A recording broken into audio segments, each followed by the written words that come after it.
Jaguars को 2034 तक operational रखने के लिए एचएएल की तरफ से अभी एक नए इंडिजिनस इंजन को डेवलप करने का ऑफर दिया जा रहा है। डीआरडीओ की तरफ से डेवलप किए गए एंटी ड्रोन सिस्टम को भी पीएम मोदी की सिक्योरिटी के लिए डिप्लॉय करने का फैसला किया गया है। रशिया का कहना है कि उसकी T-14 अरमाता टैंक मंगल ग्रह में भी ऑपरेट कर सकता है और अभी इसको -60 डिग्री के टेम्परेचर में भी टेस्ट किया जा चुका है। यूएई और पाकिस्तान के रिलेशन अभी काफ़ी हद तक खराब होने लगे हैं और अभी पाकिस्तान के मैक्सिमम सिटीजन्स को यूएई वापस पाकिस्तान डिपोर्ट करने का प्लान कर रहा है। और अंत में भारत के कंपनी की तरफ से एक ऐसे ट्रांसलेटर सॉफ्टवेयर और डिवाइस को डेवलप किया गया है जो कि चाइनीज लैंग्वेज को 100% एक्यूरेसी के साथ इंग्लिश में ट्रांसलेट कर सकता है और यहाँ तक कि चाइनीज कोडवर्ड्स को भी डिकोड कर सकता है। ऐसे ही कुछ और खबरों के बारे में हम आज की वीडियो में बात करने वाले हैं। नमस्कार दोस्तों, मेरा नाम है अंशुमन नायक और आप सभी का बहुत बहुत स्वागत है इंडियन डिफेंस न्यूज की डिफेंस टॉक सीरीज में, जहां पर हम रोज नए नए डिफेंस अपडेट्स के बारे में बात करते हैं। तो चलिए देर न करते हुए आज की वीडियो शुरू करते हैं। आज की पहली अपडेट इंडियन एयरफोर्स की जगुआर एयरक्राफ्ट को लेके। आप सबको याद होगा कि भारत अभी अपनी जगुआर एयरक्राफ्ट को 2034 तक ऑपरेशनल रखना चाहता है और इसी वजह से इनको डायरिन 3 स्टैंडर्ड में अपग्रेड करने का फैसला किया गया था। लेकिन इंजन इशू और बाकी स्पेयर पार्ट्स की इशू रहने की वजह से अब ये प्रोग्राम आगे नहीं बढ़ पा रहा था। अब स्पेयर पार्ट इशू को सॉल्व करने के लिए भारत ने फ्रांस और कतार से उनके जगुआर एयरक्राफ्ट को खरीद लिया था, जिनको आगे चल के स्पेयर पार्ट के तौर पर इस्तेमाल किया जा सकता है। लेकिन इंजन इशू अभी तक सॉल्व नहीं हुआ है और अभी जगुआर्स में जो एडोर का इंजन लगा हुआ है वो इनको अपग्रेड करने के बाद काफ़ी हद तक अंडर पावर हो जाएंगे। इसी दौरान अभी एचएएल की तरफ से जगुआर्स के लिए एक इंडिजिनस इंजन को डेवलप करने की बात की जा रही है। पहले ही एचएएल की तरफ से STFE-25 इंजन को डेवलप किया जा रहा है, जिसको हमारे इंटरमीडिएट जेट ट्रेनर में इस्तेमाल किया जाएगा। अब ये इंजन थोड़ा सा छोटा इंजन है जो कि 25 किलोटन तक की थ्रस्ट को जनरेट कर सकता है, लेकिन एचएएल इसके साथ अभी HTFE-40 इंजन को भी डेवलप करने का ऑफर दे रहा है जो कि 40 किलोटन तक की थ्रस्ट को जनरेट कर सकता है और इसी इंजन को एचएएल आगे चल के जगुआर्स में इस्तेमाल करने का ऑफर भी दे रहा है। लेकिन फिलहाल अभी एचएएल का कहना है कि इसको डेवलप करने के लिए उनको इंडियन एयरफोर्स की तरफ से फंडिंग की जरूरत है और एचएएल का कहना है कि वो इसकी भी एक आफ्टर बर्निंग वेरिएंट को डेवलप कर सकते हैं, जैसे ही STFE-25 इंजन के साथ करने की कोशिश की जा रही है। लेकिन प्रॉब्लम ये है कि अगर एचएएल इसको डेवलप कर लेता है तो इसे कम्प्लीटली डेवलप करने में और इसकी प्रोडक्शन को शुरू करने में हमें कम से कम 5 साल का वक्त लग सकता है। वैसे ये जगुआर्स की अभी के इंजन के मुकाबले काफी ज्यादा पावरफुल इंजन जरूर बन सकते हैं, क्योंकि जगुआर्स की अभी की इंजन की बात करें तो ये लगभग 32 से 34 किलोटन के आसपास के थ्रस्ट को जनरेट कर सकता है। लेकिन दिक्कत ये है कि इनको डेवलप करना और मास प्रोडक्शन शुरू करने में कितना वक्त लगेगा, ये सबसे बड़ा सवाल है। क्योंकि अगर हमें इनको बनाने में ही 5 साल लग जाते हैं, फिर जगुआर्स को अपग्रेड करने में और 5 साल लग जाते हैं, तो सारे जगुआर्स को अपग्रेड होते होते 2032 तक का टाइम लगने वाला है और तब तक इनका रिटायर होने का वक्त आ जाएगा। इसी वजह से इंडियन एयरफोर्स अभी जगुआर्स में ज़्यादा इन्वेस्ट भी नहीं करना चाहती है, क्योंकि इसकी जो यूज है वो हमारे लिए काफ़ी लिमिटेड है। मैंने सुना कि कुछ डिफेंस एक्सपर्ट्स ये क्लेम कर रहे हैं कि अगर सच में जगुआर्स में एक नए इंजन को फिट करना है तो उसके लिए STFE-40 इंजन के बदले ड्राई कावेरी इंजन ज़्यादा बेहतर रहने वाला है, क्योंकि ये 50 किलोटन के आसपास की थ्रस्ट को जनरेट कर सकता है। लेकिन मुझे नहीं लगता कि ये पॉसिबल है, क्योंकि पहली बात तो ये है कि ये ड्राई कावेरी इंजन जिसको अभी घातक UCAV के लिए बनाया जा रहा है, इसमें आफ्टर बर्निंग वाला कोई सिस्टम नहीं है। दूसरी बात ये कि ये साइज में भी जगुआर में लगने वाले इंजन के मुकाबले काफ़ी बड़े हैं और इनका वजन भी काफ़ी ज़्यादा है, जिस वजह से ये जगुआर्स में फिट नहीं हो पाएंगे। सिंपल एग्जांपल चाहिए तो हीरो होंडा स्प्लेंडर में आप पल्सर का इंजन नहीं लगा सकते हैं। यहाँ पर भी सेम लॉजिक है और अगर ऐसा पॉसिबल होता तो एचएएल वाले इतने बेवकूफ़ नहीं है कि वो दूसरे इंजन को डेवलप करने की कोशिश कर रहे हैं, क्योंकि उनको अच्छे से पता है कि कौन से एयरक्राफ्ट में कौन से इंजन को हम इंटीग्रेट कर सकते हैं। वैसे ये सवाल भी बहुत सारे सब्सक्राइबर लोग बार बार पूछते रहते हैं कि जगुआर्स में हम कावेरी इंजन को क्यों नहीं लगा रहे हैं, तो मेरे हिसाब से उनको भी उनका जवाब मिल गया होगा। अगला अपडेट डीआरडीओ की तरफ से। अगर आप सभी को याद होगा तो कुछ महीने पहले डीआरडीओ की तरफ से अपनी एंटी ड्रोन सिस्टम को डिस्प्ले किया गया था। अभी ये सिस्टम पूरी तरीके से ऑपरेशनल भी हो चुका था और इनको शायद न्यू दिल्ली में डिप्लॉय भी किया गया था, लेकिन तब ये से प्रोटोटाइप यूनिट थे जिनको टेस्टिंग के लिए डिप्लॉय किया गया था। अभी मिली रिपोर्ट के मुताबिक डीआरडीओ इन सिस्टम को अभी मास प्रोड्यूस करना चाहती है। सबसे पहले इनको अभी भारत इलेक्ट्रॉनिक लिमिटेड की तरफ से मैन्युफैक्चर किया जाएगा और अभी इनको हमारे पीएम के सिक्योरिटी में भी डिप्लॉय करने का फैसला किया गया और इनको पीएम के रेजिडेंट और यहाँ तक कि उनकी कार में भी इंटीग्रेट किया जाएगा। वैसे आपको पता होगा कि पीएम के साथ एसपीजी हमेशा मौजूद रहती है और इस ग्रुप में अभी एंटी ड्रोन सिस्टम भी मौजूद रहने वाली है। अब इनको डिप्लॉय करने के पीछे मेन कारण ये है कि अभी पाकिस्तान की तरफ से ड्रोन की मदद से भारत पर सुसाइड अटैक करने की कोशिश किया जा रहा है और चाइना से इंपोर्ट किए गए ड्रोन में वो छोटे ग्रेनेड्स या एक्सप्लोसिव वगैरह इस्तेमाल करके सुसाइड अटैक कर सकते हैं। इसी वजह से अभी पीएम की सिक्योरिटी में एंटी ड्रोन सिस्टम को ऐड किया जा रहा है। रिपब्लिक डे के अवसर पर भी सबसे पहले इनको डिस्प्ले किया गया था और ये सिस्टम 2 किलोमीटर से लेके 2.5 किलोमीटर के अंदर किसी भी ड्रोन को डिटेक्ट कर सकते हैं और उनको नाकाम कर सकते हैं। डीआरडीओ के अलावा अभी हमारे प्राइवेट सेक्टर कंपनियों की तरफ से भी ऐसे सिस्टम को डेवलप करने की कोशिश की जा रही है, लेकिन डीआरडीओ की एंटी ड्रोन सिस्टम यहाँ पे सबसे रिलायबल सिस्टम है क्योंकि अभी इनको एलओसी में भी टेस्ट किया जा चुका है और ये सक्सेसफुली पाकिस्तान के ड्रोन को डिटेक्ट और डिस्ट्रॉय कर चुके हैं।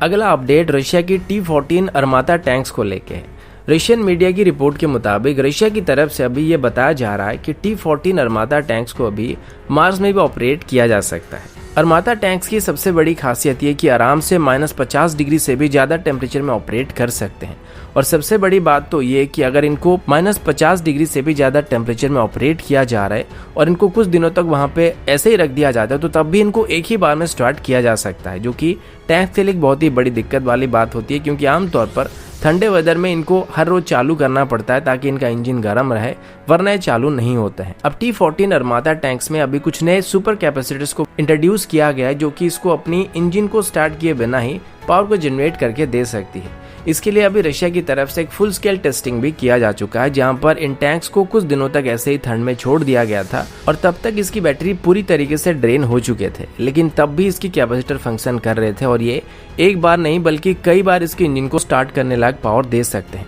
अब सुपर कैपेसिटर्स को इंट्रोड्यूस करने से अरमाता टैंक्स में एक बहुत बड़ा फायदा ये हुआ है कि अब इसमें छोटे साइज की बैटरी को कैरी किया जा सकता है क्योंकि इंजन को स्टार्ट करने के लिए हम कैपेसिटर के ऊपर डिपेंडेंट रहते हैं, जिस वजह से एक्स्ट्रा स्पेस भी यहाँ पे हमको मिल सकता है जहाँ पर हम फ्यूल या फिर एमुनिशन वगैरह स्टोर कर सकते हैं।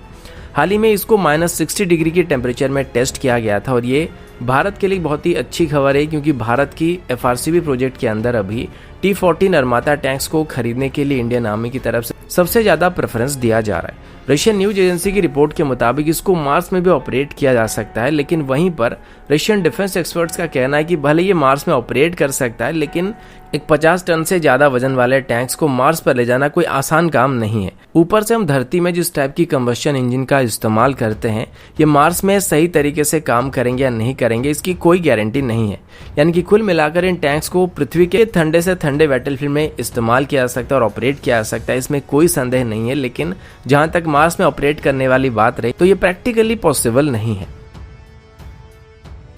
अगला अपडेट भारत और पाकिस्तान को लेके। अब जैसे कि पिछले कुछ दिनों में भारत और पाकिस्तान के बॉर्डर में सीज फायरिंग का उल्लंघन होना काफी हद तक नॉर्मल हो चुकी है। पहले सिर्फ यहाँ पे स्मॉल आर्म्स का इस्तेमाल किया जाता था, लेकिन अभी दोनों ही तरफ से हेवी आर्टिलरी गन का भी इस्तेमाल किया जा रहा है और अभी पिछले कुछ दिनों के अंदर ये काफी वायलेंट भी होने लगा है। इसी वजह से अभी LOC के करीब रहने वाले लोग काफी हद तक डरे हुए हैं और सरकार से अभी नए नए बंकर्स को इन एरिया में बनाने का डिमांड कर रहे हैं। हाल ही में ही पाकिस्तान की तरफ से की गई फायरिंग और सेलिंग की वजह से कई लोगों के घर भी टूट गए हैं और इसमें हमारे सिक्योरिटी फोर्सेस के साथ साथ कई सिविलियन की जान भी जा चुकी है। अब सरकार पहले से ही बॉर्डर की सभी विलेजेस में बंकर्स बनाने का प्रक्रिया को शुरू कर चुकी थी, जिसमें से लगभग 7,777 बंकर अभी तक कंप्लीट हो चुके हैं। इसके बाद भी सरकार की तरफ से मई के महीने में कुपवारा और बारामूला डिस्ट्रिक्ट के अंदर आने वाले सभी बॉर्डर विलेजेस में 125 कम्युनिटी बंकर्स को बनाने का ऑर्डर दिया था, लेकिन अभी तक ये कंप्लीट नहीं हो पाए। ऊपर से लोगों का ये भी कहना है कि कम्युनिटी बंकर दूर पड़ रहे हैं और अचानक होने वाली सेलिंग से बचने के लिए उनको ऐसे बंकर करीब चाहिए ताकि मुसीबत में वो अपनी जान बचा के वहाँ पे भाग सके, क्योंकि सेलिंग के दौरान बूढ़े और बच्चे भागकर कम्युनिटी बंकर तक आसानी से नहीं जा सकते हैं। इसीलिए वहाँ पर लोकल पॉलिटिशियंस का ये भी कहना कि कम्युनिटी बंकर्स के बदले अगर लोगों को पर्सनल लेवल में बंकर्स बनाने के लिए मदद दी जाती है तो ये ज़्यादा बेहतर ऑप्शन हो सकता है। इनकी बातों में कुछ हद तक लॉजिक तो है, लेकिन सरकार इनको कैसे इम्प्लीमेंट कर रहा है ये देखने वाली बात है। अगला अपडेट भारत, यूएई और पाकिस्तान को लेके है। अब पिछले कुछ महीनों के अंदर अरब नेशन और पाकिस्तान के रिलेशन में काफी दूरी आने लगी है। यूरेशियन टाइम की रिपोर्ट के मुताबिक पहले सऊदी अरब और पाकिस्तान के बीच संबंध खराब होने लगे थे और अभी एक और अरब नेशन यूएई के साथ भी पाकिस्तान के रिलेशन खराब होने लगा है। और हर दिन के साथ साथ ये और भी खराब होता जा रहा है। अभी हाल ही में एक रिपोर्ट सामने आया था जिसमें ये बताया गया था कि पाकिस्तान की तरफ से कुछ टूरिस्ट अभी दुबई गए हुए थे और जहां पर उनके साथ यूएई की ऑफिसर की तरफ से गलत व्यवहार किया गया था और यहां तक कि वो पाकिस्तानी सिटीजन्स के सामने उनकी देश और उनकी सरकार का मजाक उड़ा रहे थे। वैसे मेरे हिसाब से इसमें यूएई के ऑफिसर की कोई गलती नहीं है, क्योंकि इंसानों की फितरत है कि अमीर लोग हमेशा गरीबों का मजाक उड़ाते हैं, जो कि मेरे हिसाब से बुरी बात है। हाँ, वो बात अलग है कि वो लोग आपके टुकड़ों पे पल रहे हैं। दुनिया भर के तमाम कंट्री के पास जाके हर 2 हफ्तों के अंदर ये लोग भीख मांगने लगते हैं। भीख मांगने का जो ऑफिशियल लाइसेंस है वो इनके पास है, लेकिन इसका मतलब ये नहीं है कि इंसान को आप इंसान के तरीके से ट्रीट नहीं करेंगे। और एक बार को ये भी मान लेते हैं कि पाकिस्तान में पैदा होते ही रेडीमेड भिखारी कैसे बना जाए